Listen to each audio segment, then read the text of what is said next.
is Ken Feinstein. I'm an assistant professor at Nanyang Technological University. I teach in the School of Art, Design, and Media. I teach interactive media and gaming. Is this your first cross-media lab? Yes, this is the first time I've been here.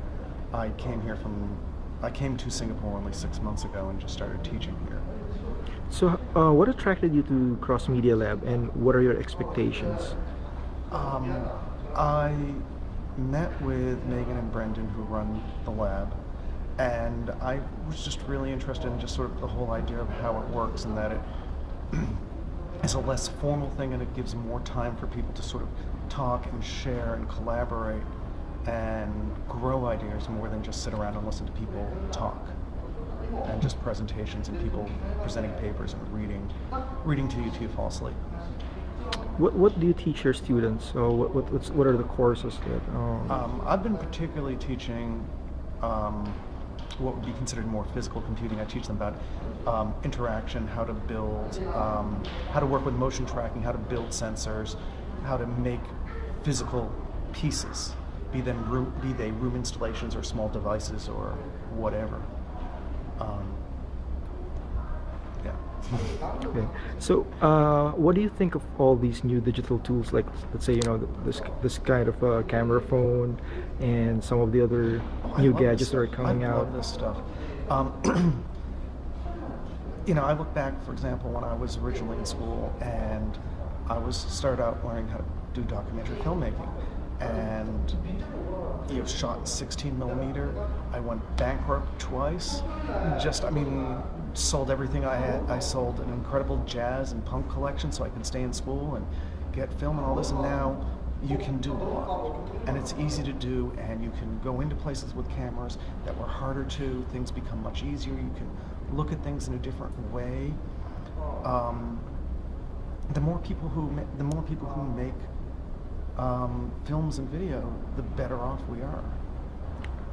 So you're very excited about the applications for the classroom.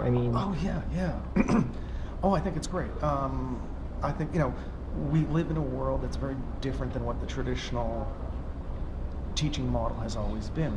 The traditional teaching model has been timed classes, has been really based on a factory model, and it's been sort of training people with how to do repetitive tasks, how to do things in specific allotted times because things are coming on the assembly line. Now we're teaching people about how to think, how to solve problems, how to understand what's going on, how to understand their world better, and how they fit into it, and how they can make it hopefully a better place.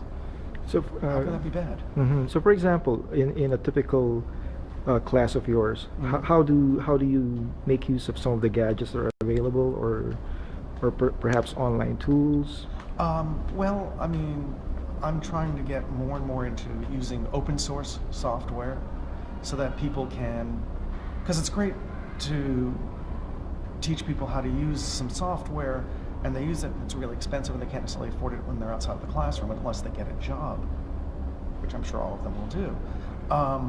But open source is really good that way. I'm creating a class that I'm going to be teaching soon where I want to really have the students out in the world collecting things, shooting things, being able to upload them, edit them, and have them accessible to people in a sort of more of a locative way, so that if you go into a certain neighborhood, certain sound or video pieces can be available to you that relate to that area.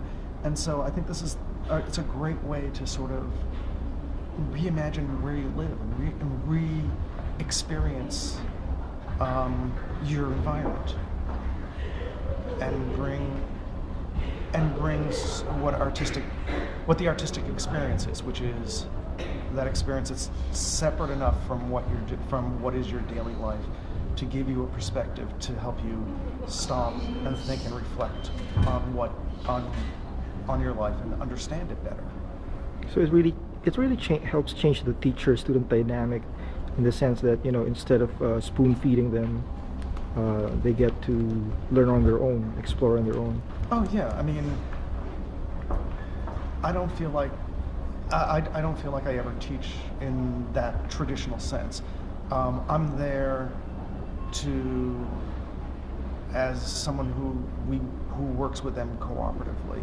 I'm there maybe as someone who has more experience and knows things a little bit more, so I can say, you should look at this, you should look at that. It's definitely a mutual growth, that we're all working together and all of us are growing and all of us are learning more. I'm learning more all the time. Well, to be honest, I've always been in what has been considered alternative learning experiences. As an undergraduate, as a graduate, as a doctoral candidate, I really found that I could only work in very collaborative, very open environments, and the fact that the world of education is finally catching up to what I've always understood as being the only way that you can learn is great. Thank you very much for your time. Sure. Thanks.